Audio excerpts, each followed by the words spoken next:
tie nyame asɛm obi ye obribia entua ne soka so obi ye opone a aye entua ne soka awurade se so akoto so wotamfo na ntue afom kwan a safa no bra no ade wo betima aye akoya nyame na atua ne ka ɔsɛ na ntue na akotam ne mo nyina abewu mo nyina asebase me me fi ne kura mo amode bɔne tua bɔne ka na mo ye nipa mo nyi mo odi oyɛ metamfo enti na boa no me nsa fa ne nkɔma no babia ne bayi nam obi nya no obede obekono na nso so me nka nkyira no kwaso owura no me ne nya free me ne nkasa obi da so te aso da me yaka obi te aso da mo ma communion bompaye enso so na nipa ne te fa ko nya no obekono adwom pone wo nipa tirim mo nyai nipa mo nyi mu na nipa mo nyi mu di adwom pone ba ko wani mame abere ne nti na se hu de okiri wo afunu mu se wo hye na de so ase a na hu obi a wo kiri wo so ayere na se hu de okiri wo afunu mu se wo hye na de so ase a se wo hye ade so bi ase a hweye na wanya na ama no sane no na wo ne ensan ko hallelujah amen okoju se obi afunu mu nipa wona ne yaka na wakoto se card na hwe ase ono heka ya ase waso wona ne twemanso obo woku hu so pe no woku no pacho no akoto so heka ase chale mo mieko ne woni ma odi adam ni hu adache ai bible say ukoto se obi afuru mu sane mase a wotamfo afuru mu sane mase a be pacho bomaden se obede obeyi no bibia pabo no asem bia to no enye nipa mo nyi mu anka se we de anyame dia hallelujah amen enye de eni no ko ne ya ne papa you kababro mame enani mobroni asem ni watemu enani mobroni asem wani watemu wo bi oye hiani ne wade na asem aba ahimfie wade na asem aba judge anim osofo wade na asem aba dawo ye osofo bi wo kra udu ne gate ano a ye soma me ye bebisa se de oni paduate no obepte ne mpoma mu a wa he na ase atade ye se ho ansa kra no wanya kwa yakoba bia ho no because hallelujah amen na sidan kanya me se no kwade gidi asafo de ye nyesa ye nyina ne mu nyina bom tena faako because ko asori bia mu a anka sore ha wonka asofo mpanimfo ho anka won tena ha bi me bo a ya mu hu ni tv so ka ba tena ha bi wonya kwa ametra ha aso Yesu Kristo se wonya hunu na mo na hwe na kira kwa jemeso amen amen umiyenye nyai nipa mu nyiyimu sir kai ba bro mame twon free atorosem ko akirichiri what twon wo free atorosem so ko chiri na enkum de onye boni bia wo bia wanya boni bia enkuno ene otini ni ene watini ni efise mi mu obonefo bim wo bi timi mu obonefo bim o enti odofo nipa wo ye nipa obonefo eni nachi eni ne boni a waye wo nachi na momo fatene ne aka wo momo yotugu na gina ye jemeso amen amen umiyenya enipa mu nyiyimu sir jemeso amen amen me se me ka nipa mu nyiyimu ho asam 23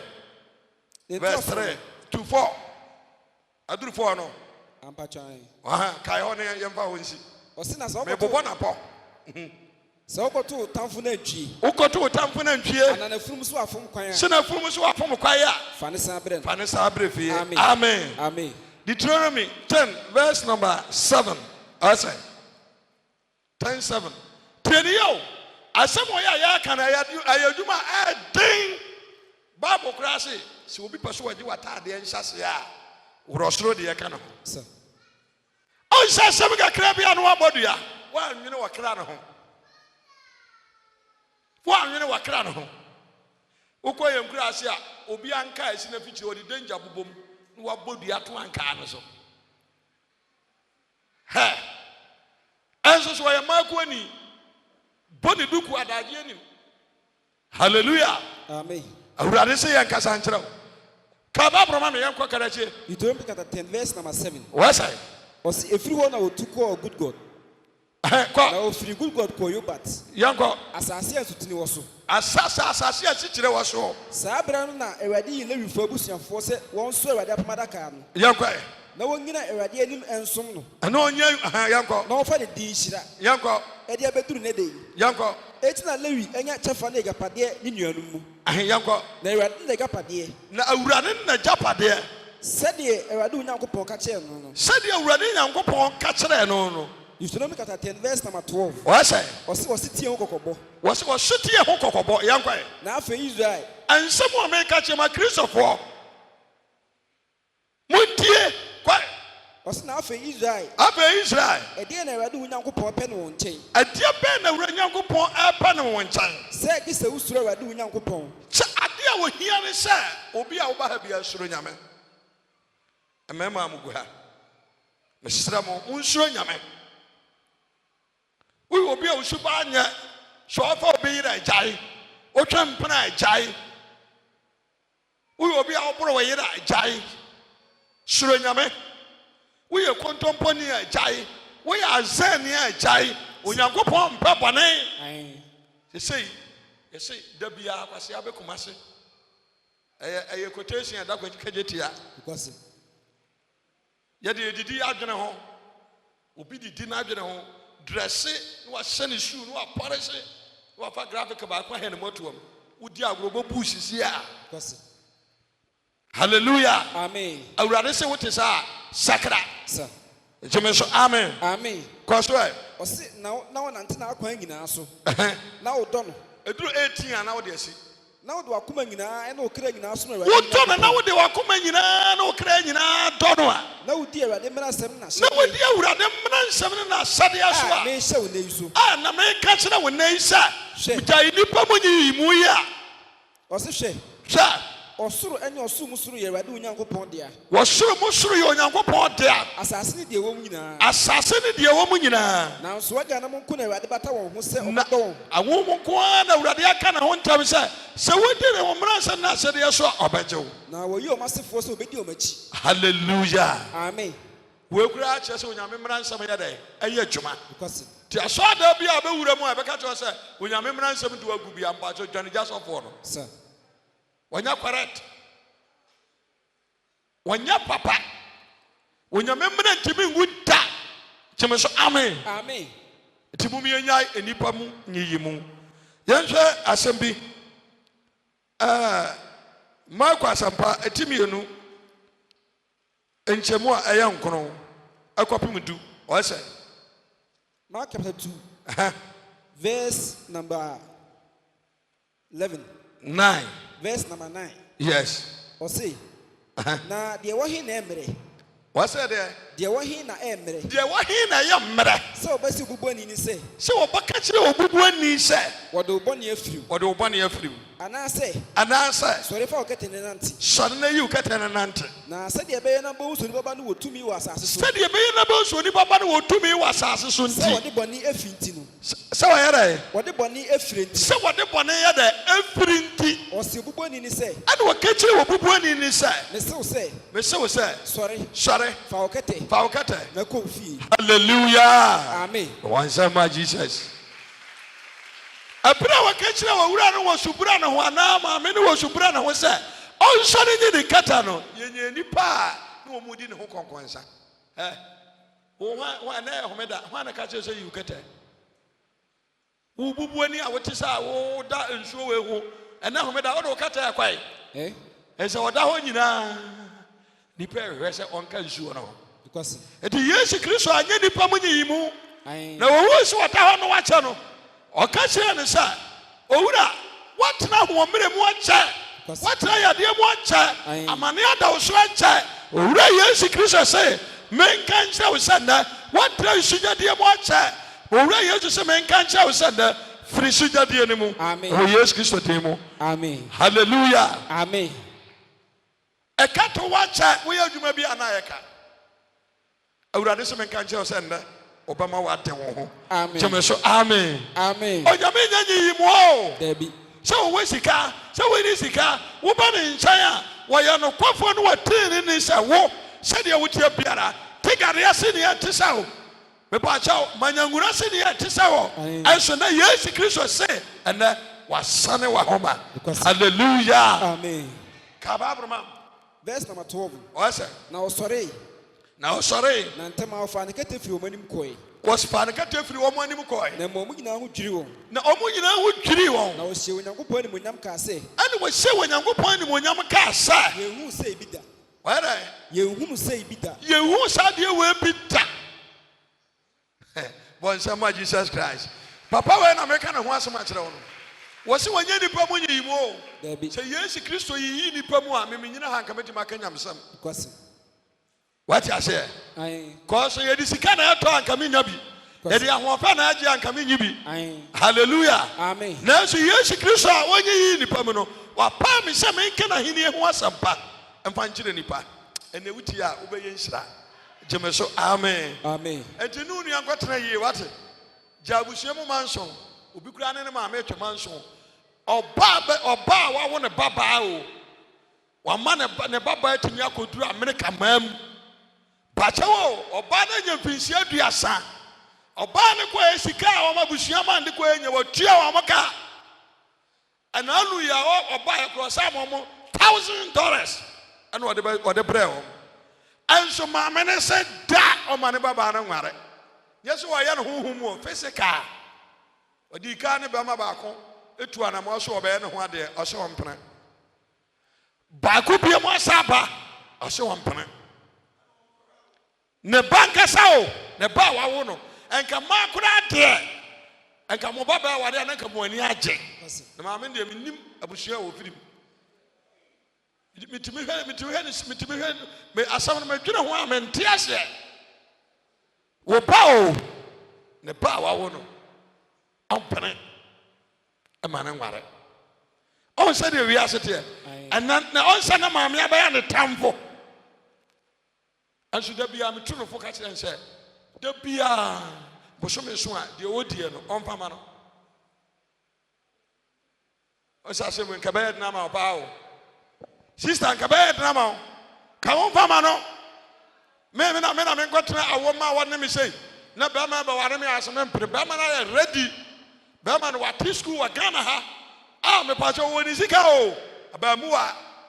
or no young Quabam, one in the school, the classmate. Aso mpere ma na ngare dane dua bɔne man so twen ɛde ne nipa kyere wɔ asase we so abrochimam America sɛ we obi saa ɔmo timi sim kɔ na ɔmo akɔ abam na ɔmo akɔ sensa ɔmo nkrata na ɔmo aware ɔmpa ɔmo awade ne ho da ɔmo nka ho asɛm so nkyerɛ wɔ da but Ghana ha bajo ga so ɔbɛyɛ ne sa ɛbɛyɛ David asɛm wa akɔduru ne kurom hima anim kura na ma mere atwa for hima no so hwɛ wo se hey wi ase no no ase awu de nyame ayɛ wɔ ɛsɛ sɛ wo yi nyame ayɛ na wo suro nyame na bɔ wo bɔ brabɔ pa nipa mu nyi mu kɔ ne to aso no verse number 13 wa say ɔsi lewi frɛ na wo frɛ di bi okompoa no wo kɔ na nkrɔfoɔ no nyinaa ba ne nkyɛn ɛna nkrɔfoɔ nyinaa ba ne nkyɛn na ɔkyerɛkyerɛ wɔn ɛna ofura aseɛ kyerɛkyerɛ wɔn na ɔtwam no na bere a wɔtwa mu no ohun afie ba lewi sɛ ɔto atogyeɛ ɛna ɔse ne sɛ di m'akyi ɛna ɔka kyerɛ nsa yɛ dɛ di m'akyi na ɔsɔre di n'akyi medwene ho wɔ nyamesom mu a mente aseɛ Yesu Kristo da bɛɛ na wo so ɔne Peter ko yɛ asɛnkafoɔ pani wadaroma yɛdeɛ wo na ayɛ regional asɛnkafoɔ yɛ nyinaa yɛ hwɛ ase wote ne Bible mu baabi sɛ Yesu ne Peter ko yɛ David wɔne nana na mo wɔyɛ adeɛ na nya ne Yesu aka n'anim wɔsa atwa na bata na ho ɛnɛ deɛ yɛte asɔɔtam sɔfoɔ ne sɔfoɔ nka kwasi yɛte asɔɔtam asɔreba ne asɔreba nka yɛte asɔɔtam mepatɔ diki ɛne ɛda nka yɛte asɔɔtam pastor ne diki nka yɛte asɔɔtam mepatɔ wo odiifoɔ ne pastor nka pastor na for deep one hot tile because of our who are burning one of mobile and ascent. Hallelujah. Amen. Hey, any pamuni mu. Jimeso amen. Amen. Me can so much now that power for arguing to form. The tea and some may catch it on. Answer nano or buffering or breaching, sir. maame akɔto ama ne de ɔmo ho kyere wɔ ɔmo dodo nti me pese mbefa ba akokɔ ba atwa asɛm bɛ na aka ɛ akwada yɛ nya dwen sɛ busuafie ɔbɛba bɛsi wo sɛ ei kwadwa de nsi wo bɛtumi asɛ abusuafie wɔ kawa no tum yɛ wo mi afie na ɔhɔ kɔgye prɔto ma me jade wo yɛ no eti na wusi akura bia ase a me wokɔ me kurom dɔbɔ nso a wokɔ ma busuafie a wo wura bɛ hɔ obia kɔgye prɔto ada busuafie na nkasa yɛ dɛ ɛda hɔ yakura de sa da kwa ho a wo dwa stores wi gu amasa me se dɔbɔ nso wo yɛ store a kumase nyinya ne yɔnko no me na mka kyerɛ wo so so wo tɔn ade pa wo sika fa nneɛma gu mu a kɔ so wo nkurase a me pa kyɛ wo abusuafie na ka hɔ kofi ɛne obia ɛsra dai kora no akosi ne watim atikoti amɔbɔ because obi si ne fie hɔ a na dwen nyina nsi ebeku no yesa abeduru bere bia busua ne bɛkyɛnti nipa mu nyiyi mu ti na busua asase aka busua baako na abusua fie ne etimi bubugu sie me bo amon kan kyerɛ me o ti enye ma wadwene mu da sɛ obesi wo busua fie da enso ɛwɔ ho sɛ akrawa no. Hallelujah. Amen. Jemeso amen. Amen. Mumi yenya nipa mu nyiyi mu bompaya na abia na Yesu Kristo a wabusua mu no ona wo ba ye wagye amabusua no se wama wuti abusua ni nyina bo Nyankopɔn sobo se abusua ni nya busua papa enso bia nka akosi da ne si hɔ a ama obi anya mu tira a enka ɔmo awurade sobo awurade hu mɔbɔ. Amen. Amen. Kwaso na eba sɛ wote adidie wɔ ne fie no todefo ne ne boyefo bebree ɛne Yesu ne ana todefo ne ne boyefo bebree bɛ ne Yesu Kristo didi na wɔdɔɔso na odi n'akyi na atwerɛfo ofiri Farisifo no mu ehunu sɛ wɔne todefo ne ne boyefo wɔne todefo bebree didi no wɔsi n'asuafo ne sɛ ɛne wɔsi n'asuafo ne sɛ ade nti na ɔne todefo ne ne boyefo ade nti na Yesu Kristo ne todefo ne ade boyefo yi didi na Yesu tie no ɛne Yesu Kristo wu ehunu no wɔ honhom mu ɛna ɔse wɔn sɛ ɛne wɔse wɔn mo sɛ wɔn a wɔwɔ ahoɔden no wɔn a wɔwɔ ahoɔden no ehia wɔ yaresafoɔ aba yɛte asɔre mu yi yɛyɛ Kristofo yi yɛwɔ asafo bi wɔ hɔ a mede masafo yɛ mfa to home nkɔbɔ obi adi agona hɔ yɛ akwawe so nkuro nze kakraka akwa gidi asɔre nkasa ntimi yɛ wɔ agona deɛ masa ɛnyɛ yi sɛ ɛnyɛ sɛ me yi me ho a yɛ akyerɛ wo kwase kyeme so amen amen ɛwɔ yɛ kwawe so ɛna no ma mesrɛ me nua kuma yi ama mepacha ma macha me mfiripo wɔ ha afɔde a mebɔɛ no mepacha momo mfiripo na yɛ first momo mo nsɛm ma mo ho obia babia mekɔgye mfiripo bia mamfa mfra mehunu obia babia ne sɛ de ɔmo sifi yi wɔ mo akoma mu ɛne sika a ɔmo dɛ ɔmo de hiem nipa bi tiri mo ɔdene hwɛ wɔ anim saa mfiripo no a wɔhyɛ koraa no deɛ wɔte atwa mu no wɔni akoma pama wo ne bu afu adade a moyɛ deɛ ne sɛ ai masa Yesu sɛ wɔn a ɛnyare no wɔn hia yaresa ne mu mɔ na wɔ bɛma te sɛ meti mu gyina hɔ yi ne mfiripo bɔ m'akyi ne mawura wasɔre mu woka sɛ nyɛ nyame adwuma ne yɛyɛ anti paa de sɛ megyina hɔ ɛsɛ sɛ mekɔ gyina baabi sɛ mede me mfiripo kɔwura asɔɔdɛm sɛ mɔmoa me wate asɛ ɛyɛ Nyankopɔn adwuma nti Yesu Kristo no wɔyɛ ɔdefo a wɔsoro hɔ deɛ ɛnso Kristo asɛm ne nti ɔbɛyɛ ohiani wɔ asase wei so gyeme so amen amen yɛnya nipa mu nyiyi mu na deɛ ɛyɛ bia awurade wɔ so akatua ma nipa onipa biara a wɔbɛyɛ biribi ɛwɔ Nyankopɔn nsɛm mu na wɔbɛboa no no awurade hyira wo wɔnyina ne hwinta wo da memesi kagyetia ne ma nye obi adɔyɛ a sɛbe nam ano no but me yi obi adɔyɛ kwense koraa oh me mfiri ha nkoduru agona wa bra ada no obi nyama dɔyɛ ɛnɛ me ba no owura bi kanya me hyɛm ɛwɔ hwa enua mu hɔ ɛka me koma na me yi 5 series ma ka no a metena mu no obi tuya aka ma me sa besi yɛ ka me de aba ha no maame no kura wɔ ha nyame nhyira no maame me sra wo so dabi so yɛ fa ka mpire no ansa na yɛduru ha de agona de ka ho amiɛnsa na wasa tu ama ɔhon de nyame teme yɛ what I say eti wuti wa menyi nipa mu nyi mu onkoma sɔre bi obi wɔ sika ɔbaboa ɛnso gyesɛ na sɔre a wɔwɔ mu gyesɛ na asafo wɔwɔ mu ɛne wɔ yi sika de aboa John John woman 5:41 I mean kasa asam ketewa bi wɔ 5:41 John 5:41 ɔsi ɛni di ahodoɔ mmienu yankwa menye ne monyam firi nipa nkyɛn wate nipa bi wɔ hɔ a wɔgye ne monyam firi nipa nkyɛn ɔgye ne monyam firi nipa nkyɛn ɛyɛ hwehwɛ ne monyam som ne hɔ yɛ hallelujah na me wɔtifo Joseph nkrumah agyeman deɛ menye ne monyam firi nipa nkyɛn o na mehu sɛ ɛnyɛ hwehwɛ ne mu na mede yɛ nyame adwuma woyɛ nyame adwuma menye ne hwehwɛ ne mu bie wakoma mu na boa wɔ Nyankopɔn adwuma na Onyankopɔn wɔ nipa bi a wɔmfa nsapan ma n'anim no wɔno nso ma ne nkɔ ne nsapan da nti ade wo yɛ a wɔayɛ a ɔhɔ saa no wobɛtena ha saa ɛde nsɛm ayi ano wadwene mu saa ne nkɔfo wɔgye nhyira kɔ wate asɛ yɛbɛsoma wo na akɔ yi firim nso mfa bi nhyɛ mu da nti no onipa kora bɛgye nhyira ne kɔ hallelujah amen wode ama no mɔ hɔ da bia meyɛnsoma ne kɔ yi firim na wode ɛba bɛkae na wode mfa bi nhyɛm na sɛ deɛ onipa kora bɛnya no wo bɛnya bia gyeme so amen amen Onyankopɔn nhyira ɛne mu onipa yɛ defoɔ wɔbrɛ adwuma mfa bi nka ho mo a motwe trɔtrɔ monya atirimɔden ne nipa mu nyiyi mu ofura kuna bade a wɔse kagye tia wɔnya kagye tiafoɔ no gu mu a mepaakyɛ nipa ne bi sisi kwa mu a wɔnya bɛduru mepaakyɛ ɔmampɔnte a obi se wɔkɔ kagye tia ɔmfa wo da wɔse 4 months nam so owura nyɛ wo na aka kyerɛ sɛ wokɔ kagye tia no ti 4 months nko a na wokɔ no ama yɛforo kaa no wɔse papa nyabotrɛ ma na menyam adwuma nam so woyɛ tirimɔdenfoɔ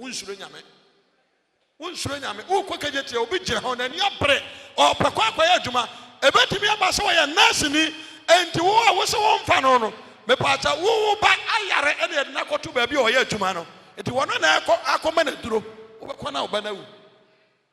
na wahunu nyansa gyeme so amen adɔktafoɔ nyinaa na wɔka nyɛ doctors nyinaa na wɔka wɔgyina hɔ no a wɔsɛ mfa no wɔyɛ doctor ɔyɛ medical doctor enti ɔkɔ na wakɔhwɛ nipa ɛyare but wo se ɔmfa no cause wopɛ sika dodo nti nipa mu nyiyi mu gyeme so amen kwae na mehu mu sɛ mu ne Onyankopɔn dɔ wɔ mu na me deɛ meba mɛgya din mu mepa no mɛgya din mu na monyeme na mo anyeme na sɛ foforɔ bɔ ɔno ani din mu a na sɛ foforɔ no pa ɔno ani din mu a ɔno nam bɛgye no ɔno na mo bɛgye no ɛbɛyɛ dɛn na mo a mogye ne monyam mo ho nkyɛn bɛtumi adie hallelujah amen mogyegye animonyam wɔ mo ho ɛyi hwan deɛ ɛne ofiri ha na wɔyɛ mobisiani na ɛyɛ sɛ ɛnyae mohwɛ nneɛma bi yi gyeme so amen Proverbs yɛnhwɛ asɛm bi ɛmɛbusam ɛti aduonu wɔ twenkyɛmu aduonu baako Proverbs 28 verse number 21 ɔsɛn ɔse animhwɛ nyɛ wɔte animhwɛ nyɛ hwehwɛ animu saa na wabu abɔmfia ɔmu ɔmfa nyɛ hwee gyeme so amen animhwɛ nyɛ kɔ ɔse enso aduane aforoma enso ma empo mo nipa ebedi asɛmmɔne aduane aforoma ma nipa di asɛmmɔne nikwase na onipirifo bere ahonya ho onipirifo de wɔbere ho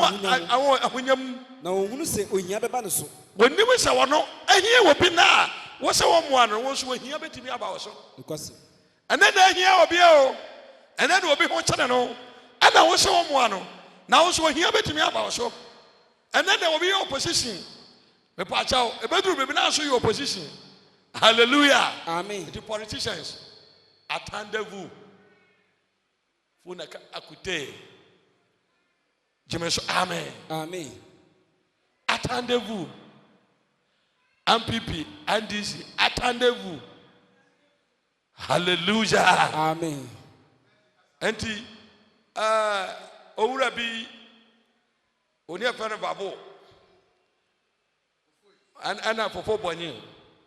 ana solo jagu wɔde wɔn to dwom fofoe babo attendez-vous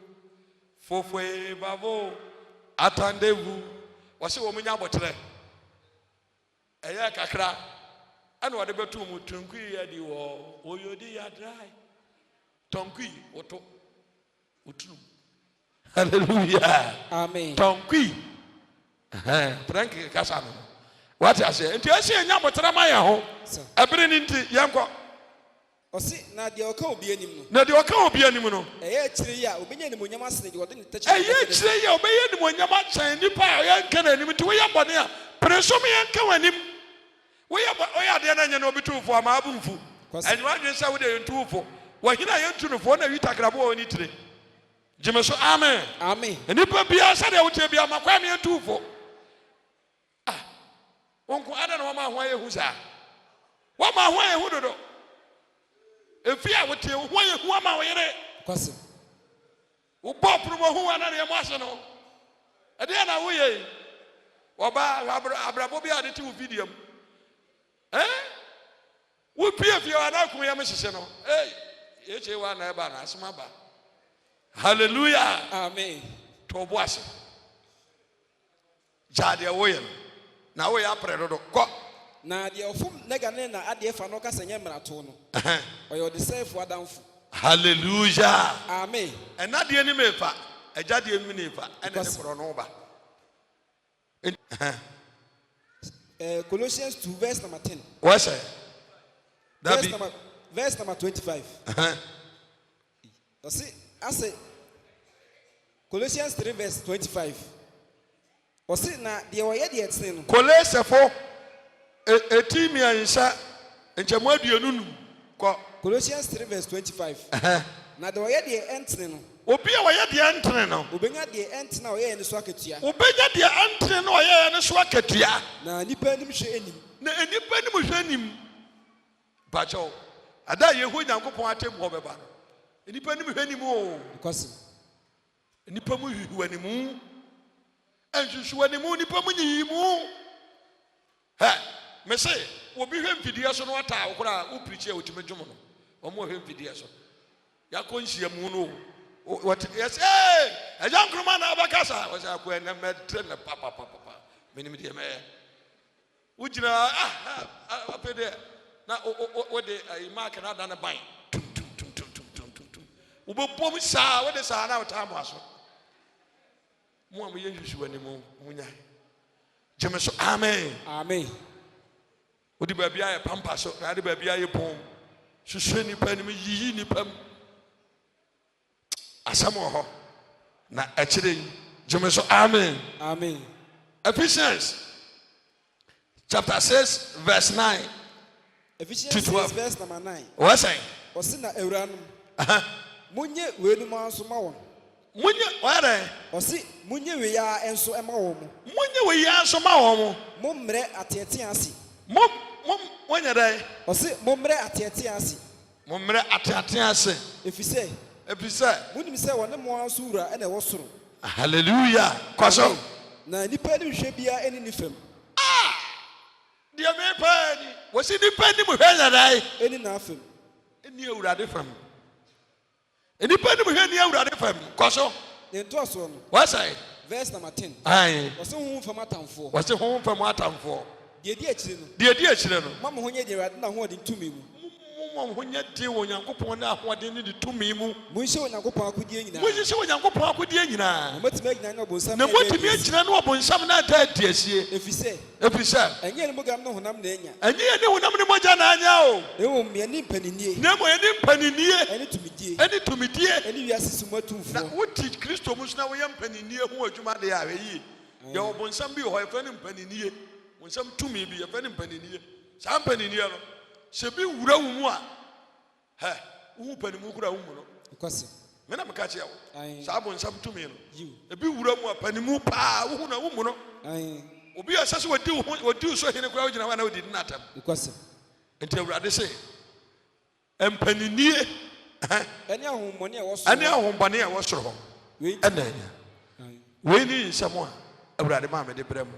mum yɛnya anipa mu nyiyi mu adom ne nti amen